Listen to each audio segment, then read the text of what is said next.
দই বেগুন খুব সহজেই ঝটপট বানিয়ে ফেলবার মতন একটি রেসিপি, আর খেতেও তেমনি টেস্টি।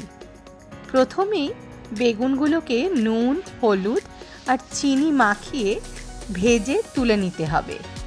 সর্ষের তেল বা সাদা তেল, যে কোনো তেলেই। এরপর 1 কোয়া রসুন, 3 থেকে 4টি কাঁচা লঙ্কা ভালো করে থেঁতো করে নিতে হবে। এবার একটা বাটিতে 2 থেকে 3 চামচ মতন টক দই নিয়ে তার মধ্যে বেটে রাখা লঙ্কা এবং রসুনের পেস্ট, নুন আর চিনি ও গোলমরিচ ভালো করে মিক্স করে নিতে হবে। এবার সেই দইয়ের মিক্সচার ভেজে রাখা বেগুনের ওপর ভালো করে ছড়িয়ে দিতে হবে। এক সাইডে একটু ফোড়ন তৈরি করতে হবে।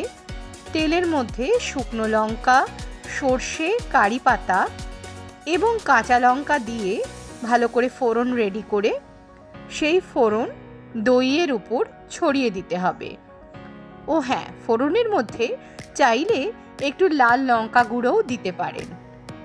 এবার 2 মিনিট ঢেকে রাখলেই রেডি হয়ে যাবে দই বেগুন। যেরকম টেস্টি সেরকম দেখতে। রুটির সাথে, ভাতের সাথে, দুটোতেই ভালো লাগবে।